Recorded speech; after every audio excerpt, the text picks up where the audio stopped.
اهلا وسهلا ومرحبا بكم في قناتكم نشارك قصتي. اليوم رجعت معكم بقصة خطيرة خطيرة خطيرة جدا، وهادشي اللي غتسمعوا فيها غادي يصدمكم ديال بصح. وكما ديما غادي نعاود لكم القصة بلسان صاحبة القصة باش تعيشوا مع اكثر الاحداث والوقائع. السلام عليكم، معكم رؤى، فعمري 30 سنة، وهادشي اللي غادي نعاود لكم ما عمرني ظنيت يوقع حتى في خيالي. هادشي اللي وقع عرفني حقيقة راجلي وفيقني واحد الحلمة اللي 3 سنين وانا عايشة فيها. المهم غادي نعاود لكم وانتم احكموا، وقبل ما نخليكم في صلب القصة غنقربكم شوية من حياتي وكيفاش بدات. انا تزاديت وكبرت في أسرة ميسورة الحال. الوالد ديالي كان محامي والأم ديالي موظفة. كبرت وسط جوج خوتي اللي كانوا كبار مني. كنت انا هي مدللة ديال الدار، كل شي كيحضر عندي. كل ما كبرت كيرتفع سقف احلامي وطموحاتي. كنت كنقرا مزيان، ووالديا كانوا معاونيني بدروس الدعم، يجيبوا لي الاساتذه للدار. بقيت هكاك وانا ديما متفوقه، حتى كنت خديت البكالوريا ديالي بنقطه جد مشرفه. فرحت بزاف وفرحوا معايا عائلتي اللي كانوا فخورين بيا. من بعد كنت اختاريت كلية الصيدلة لأنه كان حلمي من الطفولة. في هاد الوقيته خوتي بجوج كانوا خدموا وجدوا دي بوست مزيانين. ديك العام انا كنت بديت القرايه في الكليه اللي كانت في نفس مدينتي، وبقيت مع والديا كنمشي نقرا ونرجع للدار. كنت مرتاحه وعاطيه جهد فوق الجهد، وكل عام كننجح بمعدل مزيان. توالت الاعوام حتى كنت صافي ساليت وخديت الشهاده ديالي. فهاد الوقيته بالضبط بدا الوالد ديالي كيقلب لي على اللوكال، حيت كنت باغا نفتح صيدليه ديالي. وفعلا كنا لقينا البلاصه، بدينا في الاجراءات، بدينا كنجريو باش ناخذ الرخصه. في وقت قصير كانت الامور كلها تقادات. دازت واحد المده وفتحت الصيدليه ديالي اللي كانت في بلاصه مروجه وحداها بزاف ديال السبيطارات والكلينيكات. بديت خدامه وفرحانه لانني حققت الحلم اللي سنين وانا خدامه عليه. بقيت خدامه وعايشه حياتي بالطول والعرض وما خاصني حتى خير، حتى النهار اللي كنت كندور انا واحد صاحبتي فواحد المركز تجاري، حتى غادي يوقفني واحد السيد اللي كان وجهه مألوف عندي. كنقول انا هاد السيد سبق لي شفتو، ولكن حتى لديك اللحظه ما عرفتش فين. حتى قال لي سمحي لي على هاد الوقفه، ولكن انا ديما كنجي عندك لا فارماسي الفلانيه وديما كنشوفك، وكل مره كندير السبب دواء باش غير نشوفك، وما عمر جاتني الفرصه نهضر معاك لانه ديما كيكونوا عندك الناس. ودابا عافاك بغيت نمرة التليفون ديالك، بغيت نهضر معاك وراه قصدي شريف. بقيت متفاجئه وتفكرت فعلا انه بصح ديما كيجي عندي، وعليها انا كنقول هاد الوجه ديجا شايفاه. كنت عطيته النمرة ديالي لانه اولا عجبني بطريقة الهضرة واللباقة ديالو، زائد انه كان زوين، والفورمة والحطة اللي كانوا بالنسبة ليا يعني حوايج اللي مهمين بزاف، وكنظن انهم مهمين عند اي بنت. مازال كنهضروا انا وديك صاحبتي عليه حتى غادي صيفط ليا ميساج: تشرفت بيك لاله رؤى، انا صلاح. جاوبته بمتشرفين وسديت. كملت انا وديك صاحبتي الدوران، رجعت للدار حتى وصلني ميساج من عنده: ما كرهتش نديرو شي وقيته ونتشافوا نتغداو ولا نتعشاو اونصامبل. جاوبته من بعد مده وقلت ليه غنشوف ونرد عليك. ديك النهار كان الخميس، قلت انا مع راسي لحد غنكون مساليه ديك الساعه ونسول فيه.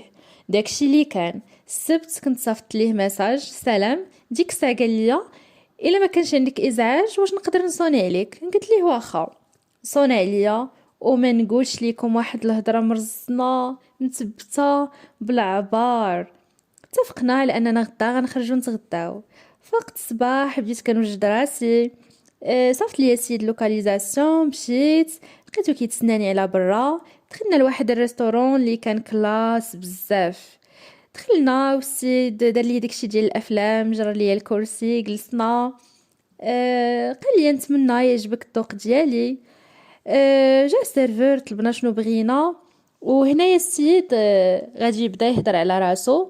وغادي يقول لي انه عنده 36 سنة، مهندس، ساكن بوحدو، ميسور جدا، عائلته كلهم على برا بما فيهم الام والاب ديالو. هو كيف ما شافني تفتن بيا وبدا كيمدح فيا، واكيد انا بحال اي بنت ملي سمعت هاد الهضره عجبني الحال، لانني من ديما كان كيعجبني الرجل الراقي اللي فيه الكبرانيه، اللي كبير في السن، يعني 36 سنه انا بالنسبه لي انسان ناضج. وكاع المواصفات اللي فات السيد هما اللي كنت عليهم كنقلب. بدينا كنتعرفوا على اساس ان السيد باغي الحلال، قال لي من غدا غادي نهضر مع والديا وغادي نجيو باش نخطبوك. قلت ليه انا لا، نتعرفوا بعدا على بعضياتنا ومن بعد يكون خير. بدينا كنتعرفوا على بعضياتنا، ولينا النهار وما طال وحنا بالميساجات ولا زابيل، ولينا عطيناها الخروج، وليت كنحماق ونصت عليه، وحتى هو كان مغرقني بالهضره الزوينه والكادوات والسفريات. دوزنا عام وحنا على هاد الحال، وكنا صافي قررنا نتخطبوا. وفعلا كانوا جاو عائلته في هداك الصيف، جاو عنا درنا التعارف وخطبة. من بعد مدة قصيرة كنا درنا العقد والعرس اللي كان ملكي بجميع المقاييس. انا كنت فرحانة بزاف لانني تزوجت الراجل اللي كان بغيه، وحتى هو كان فرحان. كنا خدينا دار كبيرة وزوينة في بلاصة اللي مروجة وقريبة للخدمة ديالنا، فرشناها وقديناها من A ل Z. مشينا دوزنا شهر العسل، كان كل شي في حياتنا مثالي لواحد الدرجة كبيرة بزاف. ملي تزوجت بهذا الراجل لاحظت انه عنده واحد صاحبه ما كيتفارقش هو وياه، ديما بجوج. وملي كيجي للدار وهو كيهضر معاه، كنت ديما كنقول ليه هاد الصحبه ديالكم زوينه، دابا قليل فين تلقى واحد جوج ديال الصحاب بحال هكذا. كيقول لي هذاك صاحبي وخويا فيه كل شيء.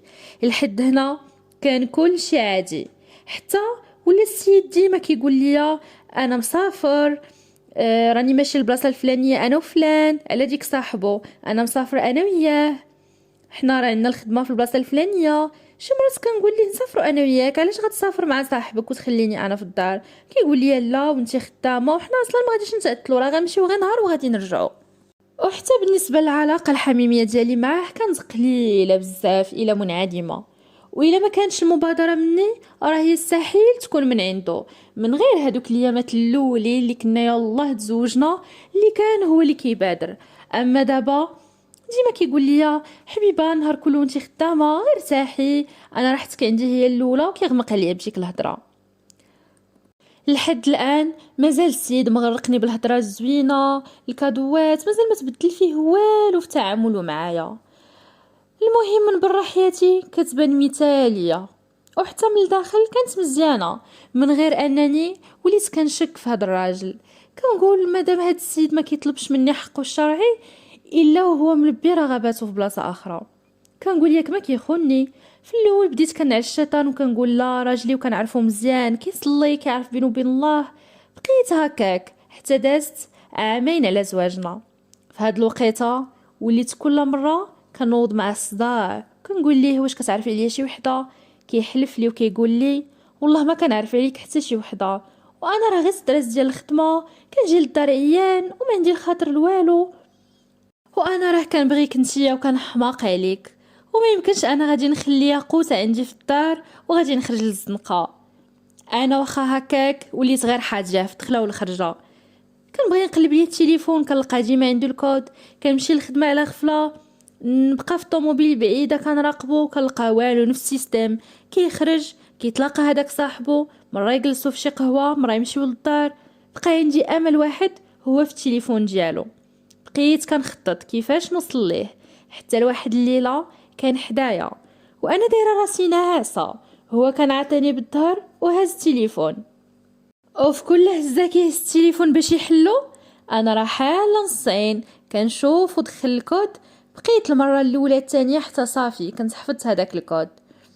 المهم خليته حتى ناس مزيان وشد فيه النعاس، نط كنتسلت من حداه، هزيت التليفون، مشيت للبيت الاخر، جلست ودرت الكود، تحل، فرحت بزاف. دخلت الجهه ديال لي زابيل كنلقى والو غير العائله، الناس الخدمه، هذاك صاحبو. دخلت كنقلب في الكونتاكت والو، حتى شي سميه ديال البنات اللي مشبوهه ما كاينه. دخلت للجهه ديال المساجات نفس الشيء، كاين غير ديالي وديال صاحبو. قلت ويلي ياك هاد السيد مطور وكينصح كلشي. دخلت الواتساب لقيت اخر واحد كنداوي معاه هو هذاك صاحبو.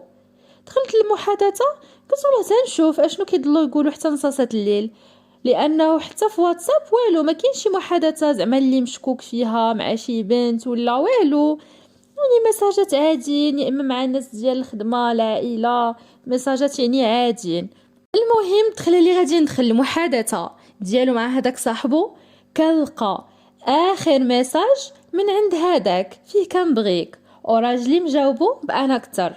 ضحكت وقلت اويلي اش هاد الحب كله. بديت طالعه كنشوف حتى كنتصدم باخر حاجه ممكن تطيح لكم على البال. راجلي وصاحبو كيقولوا شي هضره اللي ما فيها ما يتقال. فهمت من هضرتهم انه بيناتهم علاقه، وان راجلي ماشي راجل، وصدق كيخوني فعلا، ولكن ماشي مع بنت، لا مع راجل واللي هو صاحبه. قلت في خاطري كون غير خاني مع البنات ولا هاد الفضيحه. بقيت كنقرا وانا رجليا ويديا فاشلين عليا، ما متيقاش. عاد وضحت ليا الرؤيه، عاد فهمت علاش السيد بارد معايا، علاش هاد صاحبو ما كيتفارقش عليه. ما حدني كنقرا، ما حدني غير كنزيد نتصدم. صاحب راجلي جا شحال من مره لداري وناس في فراشي، وقع ما وقع. في شي مساجات كيقول ليه صاحبو ايوا عندك تخوني مع مراتك، وكيجاوبو راجلي لا ما تخافش، انت عارف انني تزوجت غير باش نسد الفام، وانا ما كرهتش نزوج بيك انت، ولكن انت عارف ما يمكنش. ما عرفتش شحال داز ديال الوقت وانا كنقرا ونبكي وندب. واش حتى لهاد الدرجه انا كنت مغفله وما عقتش؟ ما عمر طاحت في بالي، ولا كنت نتخايل هادشي هذا يوقع ليا. ما نعستش هذيك الليله بالفقصه والقهره على راسي. فاق ما لقانيش حداه، جا كيقلب عليا لقاني ساهيه وتليفونو محطوط حدايا. ما فهم والو، قال لي مالكي ياك لاباس؟ ما قدرتش نسيطر على راسي وقلت ليه علاش ضحكتي عليا؟ علاش وهمتيني بالحب وتزوجتيني وانت عايش حياتك مع صاحبك في بلاصه اخرى؟ كنتي تخليني يا سيدي نأسس حياتي مع راجل ديال بصاح اللي يبغيني ديال بصاح ويعيش معايا حياه عاديه. سيت صدم وفهم انني عرفت كل شيء. قال لي علاش انا شنو منقص عليك؟ قلت لي لا والو، غير بحال ما مزوجاش، الولاد هادي شحال وانا باغا نولد والو. شوف من الاخر غطلقني ودير داكشي اللي بغيتي، ولكن باش تبقى نتايا كتمثل عليا الحب والغرام وتخوني مع الرجال اللي حاشا واش يكونوا رجال الوان، لا ثم لا ثم لا. قال لي اولا لا ما نحقش قلبي من مورايا، وثانيا انا هكا تخلقت وهكا انا داير، ما عندي ما ندير ليك. حاولي تفهميني ماشي بيدي، انا راه كنبغيك وانتي مراتي وما عمرني ندوزك، ولكن انا راحتي ما كنلقاهاش معك وما كنلقاهاش مع العيالات. تقبليني كيف ما انا وخلينا عايشين بجوج، وحتى انتي عيشي حياتك كيف ما بغيتي، انا ما عنديش مشكل. السيد كيهضر وهو مبرد بحال ما كاين حتى مشكل. فاجاتني ردة الفعل ديالو، لانه انا معصبه واصله فيا العظم وهو كيهضر كالم. هزيت راسي وخرجت، مشيت لواحد البلاصه وجلست كنفكر في هاد الحريره اللي انا فيها. بقيت كنقول مع راسي ماشي هادي هي الحياه اللي بغيت نعيشها. انا كنت باغا نكون اسره مليئه بالحب والموده، يكون عندي وليدات، نعيش مع راجلي حياه سويه بحال كاع الناس. فكرت مزيان وكنت مشيت للدار وجمعت اي حاجه كتخصني ومشيت. خسرت عليه ميساج قلت ليه انا غنطلق، واذا بغيتي نطلقوا حبيا مرحبا، ما بغيتيش كلشي غادي يعرف السبب ديال طلاقنا. دابا غنديروا طلاق اتفاقي وغتعوضني على هاد السنين اللي دوزت معاك وانا في دار غفلون. السيد بدا كيصوني يا ما يصوني والو، جا عندي الخدمه وكيرغب ويزاوق غير باش نجلسوا ونهضروا. قلت ليها سيدي انا اللي عندي قلتو، والهضره سالات بيناتنا. كان ممكن نجلسو نهضروا قبل، كون صارحتيني، كون قلتي لي انا ها المشكل اللي عندي وانا باغي نتعالج. ولكن لا، انت عاجبك هاد الشيء وماشي فيه. كان ممكن نمشيو عند طبيب، كان ممكن نمشيو عند ان سكسولوج، كان ممكن نديرو بزاف د الحاجات. كان ممكن ديك الساعه نصبر معاك ونقول هاد السيد باغي يتغلب على هاد الشيء هذا، ولكن انت زايد فيه وعاجبك هاد الشيء وكتقول لي نعيشو بجوج وكل واحد يعيش حياته في قنت. علاش اصلا غنبقى مزوجه بك الا كنت غنعيش حياتي في بلاصه اخرى؟ المهم عييت كنشرح ليه وكنهضر معاه، والسيد مصر اننا نبقاو بجوج وكل واحد يعيش الحياه اللي باغي، وانا هاد الشيء كان غير ما كيزيد يعصبني. المهم قصحت معاه الهضره مزيان وفهم انني مصر على هضرتي ويستحيل نرجع فيها. ما كان في يدو الا يوافق، وطلب مني حاجه وحده وترجاني انه السبب ديال الطلاق يبقى بيناتنا، وانا وافقت. هدرت مع والديا اللي تفاجئوا من هذا القرار، لانه كنا كنبانو فاهمين بزاف. انا قلت لكم علاقتنا راه كانت كتبان مثاليه، كانت كتبان مثاليه لواحد الدرجه كبيره. كنا كنبانو اكزامبل ديال واحد الجوج ديال الناس اللي مفاهمين وعندهم زواج ناجح وزواج سعيد. ولكن الخبايا ما كيعلم بهم الا الله. داخلوا الوالدين ديالي والوالدين ديالو باغيين يصلحوا بيناتنا، باغيين يعرفوا شنو السبب اللي بسببه بغينا نطلقوا. انا ما قدرت نقول لهم والو، ما قدرتش نكذب عليهم وما قدرتش نعطيهم السبب. فضلت انني نبقى ساكته وكنقول لهم ما تفاهمناش وبس.